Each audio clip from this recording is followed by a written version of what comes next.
Greetings everyone. How is everything today? I hope you are seizing your day. In today's video, I will talk about an inevitable process for organizations. Ladies and gentlemen, today I am talking about change. Watch until the end of the video as I will share some successful strategies that will help you with creating readiness for change. But first, why change is inevitable and unavoidable? Well, as you surely know, we live in an openly global hyper-competitive world, and organizations need to react and to adapt to this ceaselessly evolving technological era in order to keep a competitive edge. The same thing is true for individuals and professionals, of course. So change and adaptation to the outside world are vital for the survival of any given organization and for the success of any individual. As professionals, and more importantly as leaders, we should fathom and comprehend that the only thing that is really constant is change. Yes, change is constant. Change is endless. Change is perpetual. So change will happen both within the organization and outside of the organization. And it is ineluctable and inevitable to undergo and plan for the different facets of change. Things like adopting new practices and processes, upgrading technology, rebranding, changing communication strategies, or even bigger things like mergers and acquisitions. All of these are unavoidable and they should be expected. So let's dig in a bit more and talk about details and definitions. If I wanted to define organizational change, I would say that it is the process by which organizations seek to move from their current state to another desired and sought after future state. This is going to be done in order to increase effectiveness, efficiency, competitiveness, and productivity. Organizational change is then a modification, an adjustment or a transformation of the organization's structure, culture, processes, objectives, outcomes, services, production, strategies, etc. There are different internal and external forces disturbing and unsettling organizations, and these forces will push for change and disruption, unavoidably. Let's start with internal forces. Among these, we can list the workforce and the employees' profiles, management structure, leadership styles, organizational culture and policies, and some other factors that can be contributing as internal forces for change. For the external forces, we can mention technological changes, marketing conditions, social changes, market shares evolution, political and geopolitical forces that can exist for the region, for the country, etc. So clearly, change can happen due to the pressure of internal and or external forces. Also, let's keep in mind some other characteristics of change that can be important to help us understand when to start an endeavor for change. So among these characteristics, we can cite the fact that change might be reactive, so it's going to be a response to forces, or it can be proactive and preceding the anticipated effects of change forces. Also, change might affect different levels of components of the organizations, such as the workforce, such as the structure, the technology, and other elements within the organization. One important fact to be aware of in all cases is that change in any part of the organization will affect the whole organization. An example maybe, well, for instance, if an organization decides to implement a new information technology solution like a new ERP software, enterprise resource planning software, a new electronic health record solution, a new customer support portal, etc., you are going to be thinking this will only affect the IT department, the information technology department, who is going to be in charge of implementing the software, right? Well, actually, this is wrong. All of these solutions are going to be used by employees from different departments, not only IT professionals. Depending on the type of the organization, these will be used by sales, by human resources, marketing, finance, medical staff, etc. Some of these are also going to be used by the clients and the customers. So the organization as a whole is going to be affected by this change. And we need to prepare and train the employees before the actual change happens. We need to upgrade the infrastructure, maybe even modify the workflow and the work processes. All of these preparations will help remove unneeded stress, frustration, anxiety, and hopefully reduce uncertainty. Another important step is to identify barriers to change and challenges that can hinder innovation. This step is very important as it helps creating a change roadmap and a change management strategy. This will reassure everyone affected by the planned change, keeping them engaged and making them accept the change. As you already know, there are different types of change. First important category of change is the incremental change or the frame bending change. So we bend the frame, we don't break it. This type of change is a part of an organization's natural evolution. We also can call it developmental change. It consists of the improvement and the upgrade of an existing situation to a better situation. So we are going to be moving from an old state to a new state, which is an improved version of the old one. Examples of incremental change might include continuous improvement as a quality management, or implementation of new computer systems to increase efficiency, effectiveness, and productivity. Sometimes organizations experience incremental change, and it's going to be, of course, something that is inevitable again, and the leaders do not even recognize the change as such because it's a natural, incremental, developmental evolution.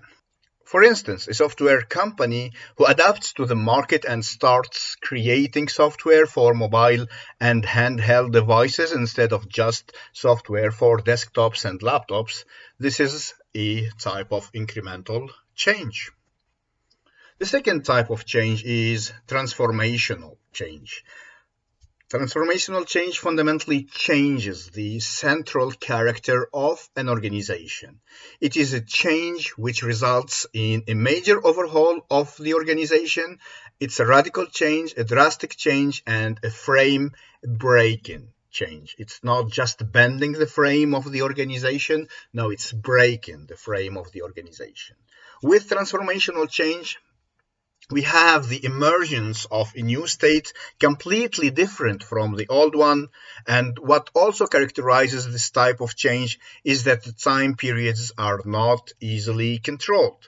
So, of course, we will always start with the good understanding of the life cycle of an organization. And we start with organizational birth, then you will have a state of growth, then a sort of plateauing, and after that, generally, if you don't do anything, you will have a sort of decay that will lead to the death of the organization. And before the death, you will have a state of chaos inside of the organization. If you are successfully applying transformational change before the actual death of the organization or right at the death of the organization, you can have a renewal of the organization, which will lead to the re-emergence of the organization. An example of transformational frame breaking or radical change might be changing an organization's structure and culture from the traditional top to down structure to creating autonomous, self-directed teams and departments. Another example might be business process reengineering, or serving new markets, or starting to offer completely different services or products, like a software company who starts to sell hardware and software. Transformational change is sometimes referred to as quantum change too. So in general, we can conclude that incremental change is going to be less frequent and less traumatic than transformational change.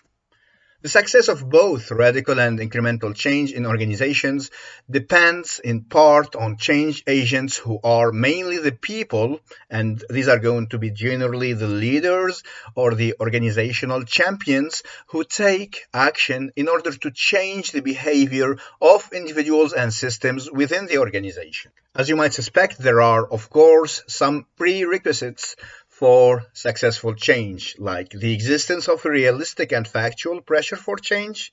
The second prerequisite is going to be the capacity for change. So here you have to consider things like employees' profile, your finances, your resources in general, actually, the market conditions, the existence of adequate leadership, and the time constraints. The third prerequisite is a clear shared vision, and this is another important prerequisite for successful change. And finally, the fourth prerequisite is actionable first steps, and here you need to set the bar a little bit lower than you want to make it easier to start the actual change process. Change, of course, will cause reactions from people. You can have acceptance, you can have resistance, you can have avoidance, you can have apathy. So people who are not at all caring about change. And these are steps that can increase or decrease the level of involvement of the employees. You can have also a level of awareness that a change is needed, that our organization needs change. So these are going to be the most important reactions that you can have from the people within organization. We will always witness some sort of resistance to change that can be characterized as having two main forms. The first form occurs when an organization is pursuing several change initiatives that are happening in the same time, and employees consider them as unrelated, not important, or in conflict. The second form happens when the organization is introducing several changes and several change projects before other changes have been completed. This will make employees feel that they are going to be thinly spread, their resources, including their time, are being overused, and they are going to be perceiving that their efforts are not going to be enough, which will have a negative impact on the effective implementation of the change initiatives. This can lead to fatigue, burnout, and ultimately utter resistance.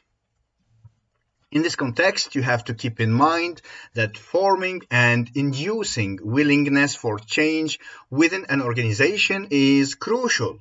It will help managers to prevent or at least alleviate and minimize the likelihood of resistance to change. So, as promised, here are some strategies that can be used to create readiness for change. These are going to be including, let's say here I'm going to be listing 5 strategies. These can be actually very, very useful. The first strategy is going to be about generating a clear, strong, and compelling message for the need for change. The second strategy is about ensuring that significant leaders, both formal and informal leaders, so formal leaders are the ones with a formal title, and informal leaders are going to be the leaders who actually are perceived as leaders by their colleagues, but they don't have the official title that goes with their leadership. Both these leaders must visibly support the change. This is what we refer to as the principal support. The third strategy is about demonstrating and validating that the considered change is in fact the right and the appropriate change for the organization at the current time. The fourth strategy is about making sure that employees demonstrate self-efficacy and that leaders have enough confidence in the skills and the abilities of the employees, and that they provide sufficient support through establishing the required organizational infrastructure, including technologies, regulations and policies, procedures, managerial talent, workflow processes, etc. Altogether, these elements will yield a successful change, implementation, and continued sustainability and organizational efficacy. The fifth strategy is about helping and assisting employees to understand how the change is beneficial for both the organization and themselves. Introducing some level of personal balance for the employees is going to be what we want to achieve during this fifth strategy. Of course, these strategies can be used separately or as a combination of strategies depending on the considered organization and change endeavors in question. That's all, folks. Thank you for watching this video. Try to watch my other videos if you liked this one. You can also share this video, comment on it, and request other videos. Please feel free to subscribe to my channel, follow me on Twitter, and thanks again. See you soon.